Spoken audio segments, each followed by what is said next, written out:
Hi friends, நாங்கள் வந்து இப்போ இன்னொரு மேட்ச் ரிவ்யூவோட வந்திருக்கோம். என்ன மேட்ச் பார்த்தீங்கன்னா CSK versus GT home coming. சிஎஸ்கேக்கு இல்லைங்க, என்ன எதிர்பார்க்குறீங்க சேப்பாக்கில்? 6 பாயிண்டோட சேப்பாக்கம் வந்திருக்கும். அது ஒரு பெரிய மும்பை ஒரு சந்தோஷம் தான். மும்பையை போயிட்டு இப்படி பண்ணிட்டு குஜிலி மஸ்த் வந்தீங்களே. குஜிலி மஸ்த் பண்ணிட்டு வந்தோம் மும்பை போய் ஆஹா. வாங்கடையில. இப்போ சரி, வந்து என்ன? இது கம்ப்ளீட்டா கொஞ்சம் டிஃபரெண்டான ஒரு டைனமிக்ஸ்ல இருக்கும்னு நினைக்கிறேன் சேப்பாக்ல இந்த வாட்டி game. First afternoon game for Chennai super Kings in Chepauk. Pitch வந்து கண்டிப்பா வந்து அந்த படா விக்கெட் தான் இருந்தாலும் கொஞ்சம் ஸ்லோவரா தான் இருக்கும் அப்படின்னு தான் எல்லாருமே இது பண்றாங்க, எக்ஸ்பெக்ட் பண்றாங்க. சம்மர் வேற, செம்ம வெயில் அடிக்குது, செம்ம ஹியூமிட் கண்டிஷன்ஸ், பயங்கரமா கொஞ்சம் பால் grip ஆகி வரும் ஃபர்ஸ்ட் இன்னிங்ஸ்ல அப்படின்றது தான் வந்து எல்லா இதுவுமே. இல்லை, எப்படி அப்படிதான் சொல்றது, நம்ம. சிஎஸ்கே வந்து இல்லை, அப்படிதான் நம்ம. நம்ம டெல்லி பஞ்சாப் கிங்ஸ் சொன்னது, சாரி ஆர்ஆர் சொன்னது அப்படிதான். ஆர்ஆர் எதிர்பார்க்கல. இல்லடா. கொஞ்சம் ஈவினிங் கேம் பஞ்சாப் டெல்லி மேட்ச்லயுமே கிரிப் ஆகும், டேர்ன் ஆகும், எல்லாம் எதிர்பார்த்தோம். ஆனா 260. ஆமா, ஆனா எதுவுமே ஆகல. பட் அங்க கம்பேர் பண்றதை விட இங்க வெயில் ஜாஸ்தின்னு நினைக்கிறேன் நான். டேய், டெல்லியில வெயில் பொழக்கும்டா. 40 டிகிரிலாம் அங்க போகும்டா அங்க. அது ட்ரையா இருக்குங்க. இங்க ஹியூமிட் கண்டிஷன்ஸ் ஜாஸ்தி. இங்க கடல் பக்கத்துல இருக்கிறதுனால ஹியூமிடிட்டி ஜாஸ்தியா இருக்கும். அமுக்கும் உங்களுக்கு போட்டு அங்க ஏர் ஃப்ளோவாச்சும் இருக்கும். ட்ரையா இருக்குமே தவிர உங்களுக்கு அப்படி சஃபகேட்டிங்கா இருக்காது. ஒரு மாதிரி ஹியூமிடான ஒரு கண்டிஷன்ல விளையாடுறதுனால கொஞ்சம் பிச்சு ஸ்லோவா இருக்குன்றத விட பிளேயர்ஸே கொஞ்சம் அப்படியே ஒரு மாதிரியா தான் இருப்பாங்க. ஹியூமிட் கண்டிஷன்ஸ்ல அவ்வளோவா அவங்களால பெர்ஃபார்ம் பண்ண முடியாது. ரொம்ப அமுக்கும் போட்டு ஃபுல் பேக்டு ஸ்டேடியம் வேற, உங்களுக்கே தெரியும். அந்த கத்துறது அது எல்லாமே கொஞ்சம் ம், செம இதாயிடும். ம், ஸோ ம். என்ன பண்ணுவோம்னா சிஎஸ்கே ஃபர்ஸ்ட் பிளேயிங் லெவன்ல போயிரும். ஜிடில ஆர்சிபி மேட்ச் கூடயே மாத்திட்டாங்க. ஜேசன் ஹோல்டர் உள்ள வந்தாரு. இட் ம். சீம்ஸ் அ பெட்டர் சைடு தான். அவங்களும் எதுவும் சேஞ்சஸ் பண்ணுவாங்கன்னு நான் எதிர்பார்க்கல. அவங்களும் சேம் பிளேயிங் லெவனோட தான் வருவாங்க. சென்னை சூப்பர் கிங்ஸும் சேஞ்ச் பண்ண, நான் தோனி வருவாருலாம் சொல்ல மாட்டேன். இவங்க ஏமாத்துறாங்க என்ன. ஒரு ஒரு இதுலயும் போட்டு வராரு வராருன்ட்டு ஏமாத்துறாங்க. ஸோ நான் தோனி மேல கவுண்ட் பண்ணல. They will also go with the same playing eleven. Karthik Sharma வச்சு விளையாடிடுவாங்க. அகில் ஹுசேன் கண்டிப்பா விளையாடிடுவாங்க. அதுல டவுட்டே இல்ல. பிளேயிங் லெவன்ல உங்களுக்கு எந்த சேஞ்சுமே இருக்காது. ரெண்டு பேர் சேம் பிளேயிங் லெவன் தான் எனக்கு தெரிஞ்சு. உங்களுடைய இது என்னது அதான் பிளேயிங் புலி லெவனை வருது பொறுத்த புலி வரைக்கும்? வருதுன்ற மாதிரி எம்எஸ் தோனியை காமிச்சு காமிச்சு ஏமாத்திக்கிட்டு இருக்காங்க நம்மள. ஒரு நாள் உண்மையிலே புலி ஆமா. வரும்டா. அந்த புலி எப்பதான் எப்போ வரும்னு நாமளும் வெயிட் பண்ணிட்டு இருக்கோம். அது புலி அப்ப எப்படி சொல்றது, அப்ப நம்ம நம்ப மாட்டோம். போடா புலி வருதுன்னு அதான். ஏமாத்திக்கிட்டே இருக்கேன்னு போயிடுவோம் நம்ம. அதுதான். எனக்கு தெரிஞ்சு ஜிடில வந்து அவங்க சாய் கிஷோரை ஆடறதுக்கான வாய்ப்பு இருக்குன்னு நினைக்கிறேன். பிரசித் கிருஷ்ணாவை தூக்கிட்டு சென்னை நல்லா 3 ஸ்பின்னரோட வந்தா கூட வாய்ப்பு இருக்கு. உனக்கு டே கேம் வேற. என்ன கேட்டா அது உனக்கு பேட் ஏற்கனவே டிசிஷன் தான். இல்ல, அவங்க 3 ஃபாஸ்ட் பவுலர் வச்சிருக்காங்கடா ஏற்கனவே. உனக்கு Rabada, Siraj, Jason Holder 3 fast bowler இருக்கு. ஆமா, உனக்கு Rashid Khan, Manav Sundar 2. So 6th bowling ஆப்ஷனா சாய் கரெக்ட். கிஷோர் எடுத்துட்டு வர்றது என்ன சாய்கிஷோர் தப்பு? எடுத்துட்டு வரலாம். ஆமா, கரெக்ட் தான். கரெக்ட். ஆமா, அப்ப கரெக்ட், எடுத்துட்டு வர வாய்ப்பு இருக்கு. ஆனா அவங்க பிரசித் உனக்கு கிருஷ்ணா மாசம் உட்கார வைப்பாங்களா? டவுட் தான். கடைசி ஒரு ரெண்டு பர்பிள் கேப் ரெண்டு ஒரு மேட்சா பர்பிள் கேப் பர்பிள் கேப் எல்லாம். கண்டென்ட். பர்பிள் கேப் கண்டென்ட் எல்லாம் இன்னிங்ஸ் முடிஞ்சு போச்சு. கடைசி 2 மேட்சா விக்கெட் எடுக்கல. எக்கனாமி 12க்கு மேல போய்கிட்டு இருக்கு. 12 15 கிட்ட போய்கிட்டு இருக்கு. So, அவங்க மும்பைல தோத்ததுக்கு அந்த மேட்ச்லயுமே எக்கனாமிக்கலா போடல. அவரு விக்கெட்டும் எடுக்கல பெருசா. போன மேட்ச் 2 ஓவர் 31. அவர் தான் ஆரம்பிச்சு வச்சாரு கார்னேஜ. ஓகே. இப்போ டாஸ் ஜெயிச்சா என்ன பண்ணணும் இந்த பிட்ச்ல சொல்லுங்க. சில டாஸ் பேர் ஜெயிச்சு. பவுலிங்ன்றாங்க, சில பேர் பேட்டிங்ன்றாங்க. ஆனா as a captain's point of view அந்த வீல்ல ஃபீல்டிங் நிக்க வேணாம்னு தான் யோசிப்பாங்க. யாருக்கு டாஸ் ஜெயிச்சாலும் அது பேட் ஃபர்ஸ்ட் தான் பண்ணுவாங்க. இல்ல இல்ல, உனக்கு வெயில் கேம்னால பிச்சு ஸ்லோவாகும் உனக்கு. இன்னைக்கு நீ பஞ்சாப் மேட்ச் பார்த்தாலே குல்தீப் யாதவ்க்குலாம் ஒரு டேர்ன் கிடைச்சிருக்கும் ஆமா, அந்த ஆமா. பஞ்சாப் மேட்ச்ல. சோ அதனால செகண்ட் பேட்டிங் பிடிக்கும்போது ஸ்லோ ஆகி இன்னும் டேர்ன் கிடைக்கும். அதனால ஃபர்ஸ்ட் பேட்டிங் ஆடுறதுதான் ஐடியல் டெசிஷனா இருக்கணும். பெட்டர். பட் யாரும் பண்றது இல்ல. லட்சேஸ் ஆனா இன்னைக்கு அக்ஷர் பட்டேல் இதுதான் போனாரு. அவர் போனாரு. ஆனா பின்னாடியே பஞ்சாபும் லாரி எடுத்துட்டு போயிட்டாங்க. டாஸ்க்கு வருவோம். டாஸ் ஜெயிச்சா பேட்டிங் ஆடுறது தான் ஐடியலா இருக்கும். ஆமா. பட் என்ன செய்வாங்கன்னு பார்க்கணும். அதே மாதிரி எனக்கு வந்து concerning GT and CSK 195 for ஸ்கோரா இருக்கும்னு நினைக்கிறேன். நீங்க என்ன சொல்றீங்க? ஃபர்ஸ்ட் பேட்டிங் ஆமாமா. ஆடினா இல்ல, உனக்கு வந்து ஜிடியும் சிஎஸ்கேமே ஒரே மாதிரி தான் பேட்டிங் ஆடுறாங்க. நீ சஞ்சு சாம்சன் வந்து அந்த நிறுத்தி ஆடுறாரு, மீதி எல்லாம் சுத்தி ஆடுறாங்க.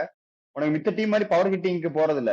அப்படியே ஃப்ளோல போய் கடைசியில 2-10 அந்த மாதிரி முடிக்கிற டீமா தான் இருக்கு ரெண்டுமே. கரெக்ட் தான். But CSK has firepower compare to GT. அடிக்கிற கெப்பாசிட்டி இருக்கு. சிஎஸ்கே அடிக்கிற கெப்பாசிட்டி வச்சுட்டு அடிக்கல. அது தப்பு. ஆஹ் ஜிடியோட மிடில் ஆர்டர் கன்சர்னிங்கா இருக்கு. டாப் 3 ஃபயர் ஆச்சுன்னா அவங்களும் 230 எல்லாம் அடிக்கக்கூடிய கெப்பாசிட்டி தான். டாப் 3 ஃபயர் ஆகணும். ஆனா அது சிஎஸ்கே அப்படி கிடையாது. யாரு இதாகி எங்கேயாவது ஒருத்தர் கிளிக் ஆயிடுச்சுன்னா கூட they can take the game. ஏன்னா நம்ம ப்ரீவியஸ் மேட்சஸ்ல பாத்துருக்கோம். இவ்வளவு விக்கெட்ஸ் விட்டுமே இல்ல, ஆர்சிபி பாக்கல. மேட்ச்ல 200 தொட்டோம். அதுதான் 200 200 தொட்டோம், அது 200 தான். சொல்றேன். இல்ல 230 240 220ல அது இருந்து நம்ம பாக்கல. பிளஸ் பார்க்கல. அதேதான் ஜிடி கிட்டே நம்ம பார்க்கல. அவங்க டாப் ஆர்டர் ஃபயர் ஆனாலுமே 200ல 210ல நின்றுறாங்க. இப்ப போன மேட்சே எடுத்துக்கோ, அவர் சாய் சுதர்சன் 100 அடிச்சுமே 206 207 தான். அது வந்து ரெண்டு டீமுமே அதுதான். இப்ப நீ சஞ்சு சாம்சன் 2 செஞ்சுரி அடிக்கும் போதுமே 210 தான். அதான் சொல்றேன் நானு. ரெண்டு டீமுமே அப்படி எடுத்துட்டு போய் ஒரு 200 210ல போட்டு டிஃபெண்ட் பண்றதுக்கு தான் அந்த ஃபார்முலால தான் போறாங்க. நாளைக்கு 200 210 இருக்குமான்றது கொஞ்சம் சந்தேகம் தான். ஏன்னா கொஞ்சம் நான் நான் வந்து டெல்லி பிச்சோட ரெண்டு இது இன்னும் டைமே ஸ்லோவாகும்னு பிச்சு நினைக்கிறேன். ஸ்லிப்பா தான் இருக்கும். ரெண்டுமே மத்தியானமும் பிச்சு கொஞ்சம் ஸ்லோவரா தான் இருக்கும். ஈவினிங் சேஸ் பண்ணும்போது உங்களுக்கு பயங்கர இதுவா தான் இருக்கும். இன்னும் என்ன கேட்டாங்க, ஸ்லோவாயிடும். என்ன கேட்டா இதுதான் CSK's template through out the season should be this. இதுதான் ஃபர்ஸ்ட் பேட்டிங் ஆடு, you can defend the total. அந்த மாதிரி தான் இருந்திருக்கு. முதல்ல சீசன் ஸ்டார்டிங்ல அவங்க பவுலிங் யூனிட் தான் கன்சர்ன், பேட்டிங் யூனிட் சூப்பரா இருக்கு அப்படின்ற மாதிரி தான் நம்ம பேசிட்டு இருந்தோம். But bowling unit has come up very well ஆக்சுவலா த்ரூ அவுட் ஆமா. த சீசன் ஆக்சுவலா இது வரைக்கும். So they can obviously defend. அதுக்குன்னு 160 அடிச்சாலும் டிஃபெண்ட் பண்ணுவாங்கன்னு நான் முட்டு கொடுக்க மாட்டேன். 190 185 டு 195 அடிச்சாங்கன்னா தே கேன் டிஃபெண்ட். அது வந்து இப்போ ஒரு 185னா க்ளோஸ் கேம், 195னா கன்வின்சிங்கா ஜெயிப்பாங்க. அது வரைக்கும் எனக்கு கான்ஃபிடன்ஸ் இருக்கு அந்த பவுலிங் லைனப் மேல. பார்ப்போம். ஜிடியும் நம்ம வந்து ரைட் ஆஃப் பண்ணக்கூடாது. அவங்க எப்படி சொல்றது, தோல்விக்கு அப்புறம் தான் வராங்க.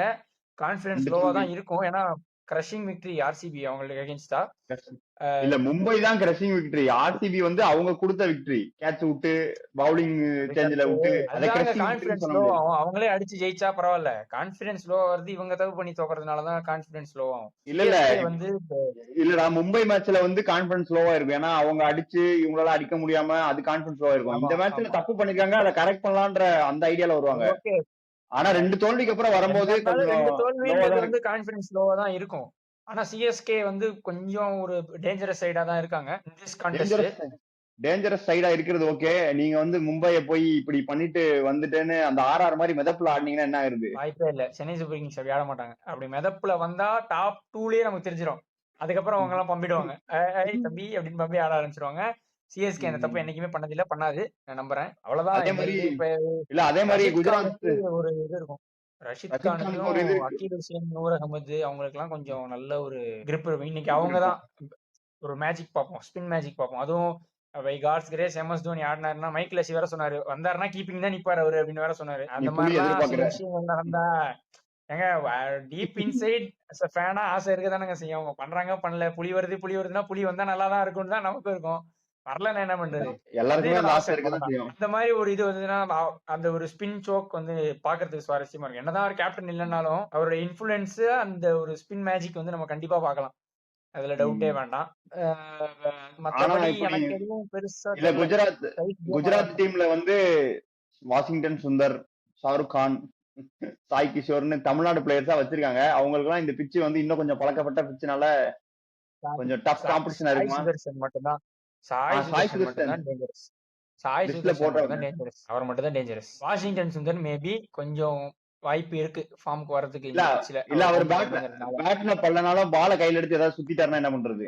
அது ஏதாவது பண்றதுக்கு வாய்ப்பு இருக்கு. ஷாருக் கான் வாய்ப்பு இல்ல. நான் ஓப்பனா சொல்றேன். ஷாருக் கான் எதுவும் பண்ண மாட்டாரு. ஷாருக் கான் ரைட் ஆஃப் பண்ணிருங்கிற. நான் எழுதி எங்க எத்தனை சீசனுங்க? பஞ்சாப் கிங்ஸுக்கு 4 சீசனு, ஜிடிக்கு 4 சீசனு, ஒரு சீசன் 150 ரன் மொத்த சீசன்லயே அடிச்சுட்டு 12 கோடி 9 கோடி வாங்கிட்டு இருக்காரு. No point in backing sir Shahrukh கான்லாம். ஒரு டைம்ல நல்லா ஆடிட்டு இருந்தாரு. இப்போ எதுலயுமே டொமஸ்டிக்லயும் சரி ஐபிஎல்லும் சரி பெரிய பெர்ஃபார்மன்ஸ் கிடையாது அவர்கிட்ட இருந்து. நோட்டபிள்னா சுப்மன் கில் கொஞ்சம் அவரும் கொஞ்சம் பார்த்து ஆடிடுவாரு. சுப்மன் கில்லும் வாய்ப்பு இருக்கு, சாய் சுதர்ஷனும் வாய்ப்பு இருக்கு. சிஎஸ்கேக்கு அகைன்ஸ்டா இவங்க 2 பேருமே நல்லா பண்ணிருக்காங்க. 2 பேருமே கிளிக் ஆகிறதுக்கு சான்ஸ் இருக்கு. ஆனா ஒண்ணு, இவங்க 2 பேரையுமே சீக்கிரமா எடுத்துட்டோம் அப்படின்னா ஸ்மூத் ஈஸி வின் ஆயிரும். பவுலிங் செகண்ட் ஈஸி வின் ஆயிடும். Easy win. அந்த டாப் 3 வந்துட்டு கொஞ்சம் பவர் பிளேக்குள்ளேயே டாப் 3ல 2 பேர் பவர் பிளேக்குள்ளேயே காலினா சிஎஸ்கே கன்ஃபார்ம் வின். அவங்க 2 பேரும் போன மேட்ச் மாதிரி பவர் பிளேவை தாண்டிட்டானுங்கன்னா நீ தான் குடிக்கணும். இது என்னது, அகில் ஹுசேன் சுப்மன் கில்ல 2 வாட்டி டிஸ்மிஸ் பண்றாராம் T20ல. அது ஓகே தான். சாய் சுதர்சனும் நாளைக்கு பொறுமையா தான் ஆடுவாங்க. நாளைக்கு போன மேட்ச் ஆர்சிபியோட ஆரம்பிச்ச மாதிரி பொறுமையா தான் ஆரம்பிப்பாங்க. ஃபர்ஸ்ட் இன்னிங்ஸோ செகண்ட் இன்னிங்ஸோ அவங்க 2 பேரும் நிக்கிறதுக்கு பாப்பாங்க. பவர் பிளே தாண்டறதுக்கு கண்டிப்பா பாப்பாங்க. அதை தடுத்துட்டா சிஎஸ்கேக்கு நிறைய வாய்ப்பு. நம்ம ஹேக்கர் எப்ப ஃபார்ம் வருவாரு தெரியலையே. சிவம் துபே அவங்களும் கண்டிப்பா ஸ்பின் டைட்டா தான் வர போறாங்க. கண்டிப்பா அவங்க ஸ்பின் டைட்டா தான் வருவாங்க. நீங்க வேற சாய் கிஷோர்லாம் வேற ஆடிடுவாங்கன்னு வேற சொல்றீங்க. ஏன் நான் இந்த மாதிரி ஆடுவாங்கன்னு நேரத்துல சொல்லலடா. வாய்ப்பு இருக்கு. வாய்ப்பு இருக்கு. வாய்ப்பு இருக்கு. அதான் சொல்றேன். ஆடுவாங்க, வாய்ப்பு இருக்கு அப்படின்னு சொல்றேன். நான் அதான் சொல்றேன். நான் தப்பா நீங்க சொன்னீங்கன்னு சொல்லல. நான் சொல்றேன். அவங்களெல்லாம் டேக் ஆன் பண்றதுக்கு நம்ம ஹேக்கர் ஏதாவது பண்ணணுமே. சிவம் ஆக்சுவலா துபே. சிவம் துபே வந்து ஸ்பின் ஈட்டர்னு சொல்லி அவரை ஸ்பின்ன வச்சு அவரை டெம்ப்ட் பண்ணி தூக்குறாங்க. வேணும்னே அவர் ஆர்க்க விட்டு வெளியே போற மாதிரி பால் போட்டு, அதாவது ஸ்லாட்ல அவரால சுத்த முடியாத அளவுக்கு வெளியே போட்டு அவுட் ஆகுறாங்க. இந்த அந்த வாட்டி மாதிரி பண்றாங்க. இந்த வாட்டி நான் அவரை பேக் பண்றேன். இந்த வாட்டி நான் அவரை பேக் பண்றேன். ருத்ராஜ் கெய்க்வாடையும் பேக் பண்றேன். ஏன்னா கொஞ்சம் ஒரு ஸ்லோவா எடுத்துட்டு போய் ஜெயிக்கிற game. I am backing Ruturaj Gaikwad and Shivam Dube in this game. 2 பேருமே ஏதாவது பண்ணுவாங்கன்ற நம்பிக்கை எனக்கு இருக்கு. அதே எனக்கு மாதிரி வந்து அவன ஸ்பின்னர்ஸ் இல்ல உனக்கு அந்த நம்பிக்கை இருக்கு. எனக்கு வந்து மேட்ச் பார்க்கணும்னா எனக்கு வந்து ரபாடா சிராஜ் விசஸ் சஞ்சு சாம்சன் பார்க்கணும். ஏன்னா சிராஜுக்கு சூப்பரா அவுட் ஸ்விங் போகுது. So அதை எப்படி சஞ்சு இது பண்றாருன்றத பார்க்கணும். சங்கட்டமான ஒரு விஷயம் அது. ஆனா எனக்கு தெரிஞ்சு சஞ்சு சாம்சன் இதுக்கப்புறம் ஸ்ட்ரகிள் பண்ணுவாருன்னு தெரியல. ஆரம்ப சீசன்ல சொன்னீங்கன்னா அவரு கொஞ்சம் ரஸ்டியா இருந்தாரு. அதனால அப்படி இருந்தது. இப்போலாம் ஒரு ஃபார்ம்ல இது தான் இருக்காரு. பாத்தாடி வேர்ல்டு கப்ல வந்து 3 பேக் டு பேக் 50 அடிச்சவரு உனக்கு ரஷ்யா இருந்தாரு. எதையாவது சொல்லுவல நீ. அப்படி பார்த்தா மும்பை இந்தியன்ஸ் என்ன சொல்லுவீங்க? World cup winning Mumbai captain winning captain தான் அவர் வேர்ல்டு கப்ல என்ன அடிச்சாரு? ஹர்திக் பாண்டியா வந்து கேப்டன்சில இருந்து எடுத்தாதான் அவர் விளையாடுவாரு. இல்லாட்டி விளையாட மாட்டாரு. அதெல்லாம் நம்ம பேசிக்கலாம். அது அவங்க பாலிடிக்ஸ் நமக்கு தேவையில்லை. அவங்க என்னமோ அடிச்சுன்னு சாகட்டும். தோக்கடிச்சாச்சு அவங்க அவ்வளவுதான். இப்ப நமக்கு வருவோம். நான் சொல்றது ரஸ்டி இந்த சென்ஸ் ஃபர்ஸ்ட் 2 கேம்ஸ் நியூ பிரான்சைஸ்காரரு ஒரு புது சாமிக்கு விட்டாரு. சாமிக்கு விட்டாரு. அதை விட சொல்ல 3 மேட்ச் சாமிக்கு விட்டாருங்க. அதுக்கப்புறம் வந்துட்டார்ல சேட்டா அவ்வளவுதான். நானும் தான் கிரிட்டிசைஸ் பண்ணேன். இப்ப நானே ஒத்துக்கிறேன். அவரு அடிப்பாரு. ஸ்ட்ரகிள் பண்ண மாட்டாரு. ஃபர்ஸ்ட் மேட்ச் நம்ம பார்த்த மாதிரி ஸ்ட்ரகிள் பண்ண மாட்டாரு. கண்டிப்பா பார்த்து ஆடிடுவாரு. அதுவும் இல்லாம உனக்கு சேப்பாக்ல வந்து அவ்வளவு ஸ்விங் கிடைக்குமான்றது சந்தேகம் தான். உனக்கு பால் முதல் 2 ஓவர்ல ஏதாவது நியூ பால் நிக்கும். பட் ஸ்விங் எல்லாம் ஆகுமான்றது சந்தேகம் தான். பட் ஆனா சிராஜும் ரவாடாவுமே நல்லா போடுறாங்க.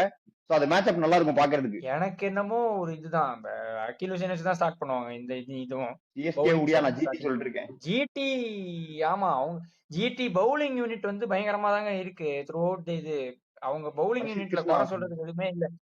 இருக்கு. ஓகே அவங்க இது பண்ணுங்க.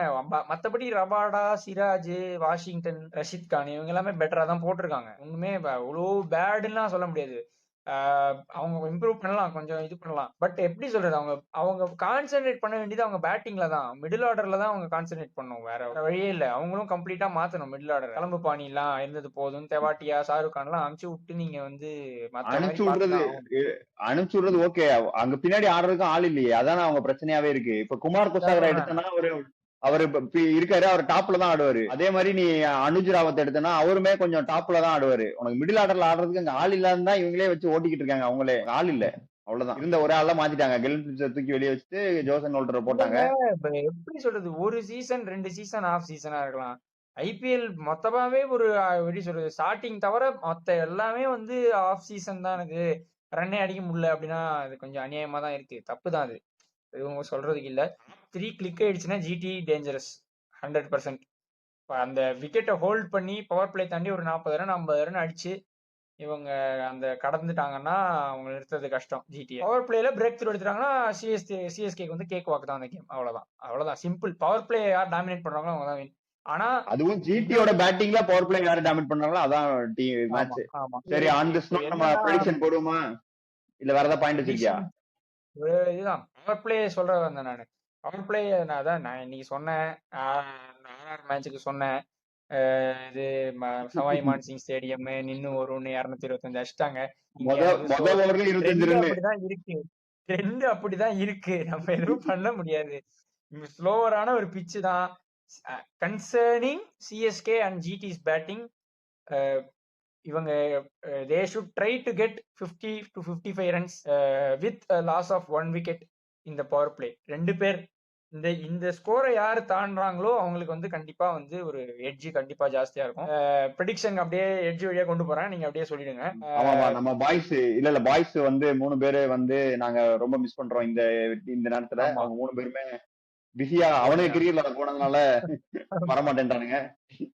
அதனால 3 பேர்ல வந்துட்டு பக்தாவும் யோகியும் வந்து சிஎஸ்கேன்னு சொல்லிருக்காங்க. வெங்கட் வழக்கம் போல நான் ஏத்தாப்புலதான் நிப்பேன் ஜிடி சொல்லிருக்காரு. சரி, நீ என்ன சொல்ற? ஆனா சிஎஸ்கே தான். எனக்கு என்ன அதானே ஏன்டா கேக்குற அப்படின்றியா? சிஎஸ்கே 14 மேட்ச்னா 14 சிஎஸ்கே தான். என்னோட தோக்கறாங்க ஜெயிக்கிறாங்க அதெல்லாம் எனக்கு கவலை கிடையாது. சிஎஸ்கே தான். நானுமே சிஎஸ்கே தான் எது தரேன். சிஎஸ்கே தான். ஏன் ரீசன் சொல்லணும். நம்ம ஏன் சிஎஸ்கேக்கு தரோம்னா எல்லா யூனிட்லயுமே compare to GT they have performed. Opening GT CSK equal தான். Arm இல்ல considerably with names equal. அவ்வளவுலாம் நீ பேச தேவையில்ல. ஜிடிக்கு அந்த ஓப்பனிங் பேரும் பிளஸ் ஒன் டவுன் ஆடுற ஆளு மட்டும் தான் அவ்வளவுதான். அடிக்கிறாங்க. இங்க வந்து அதே மாதிரி middle அவங்க order பவுலிங் depth இருக்கு. டெப்த் Batting இருக்கு. depth இருக்கு. அந்த அந்த batting depth கிடையாது. அவ்வளவுதான். அந்த ஒரே வித்தியாசம் தான் உனக்கு. அது பிளஸ் வந்து பவுலிங்கும் வந்து அவங்க ஆன் அண்ட் ஆஃபா போடுறாங்க. ரஷித் கான் போன மேட்ச் 4 ஓவர் 49க்கு போட்டிருக்காரு. அதுலாம் நீ பாக்கணும். ஏன்னா அவர் வந்து நல்ல பால்ஸ் போறாரு. கூடவே நிறைய ஷார்ட் பால்ஸ், ஸ்லாட் பால்ஸ். நான் ப்ரிவியூல நேத்து அந்த மேட்ச் இதுல சொன்ன மாதிரி தான் ஆமா, லூஸ் பால்ஸ் short balls போட்டுறாரு. நிறைய போட்டாரு. அதே மாதிரி அந்த அவங்களுக்கு மாதிரிலாம் சிவன் துருவியை போட்டா சிவன் அவங்களுக்கு துருவியே ஃபார்ம் வந்துருவாரு.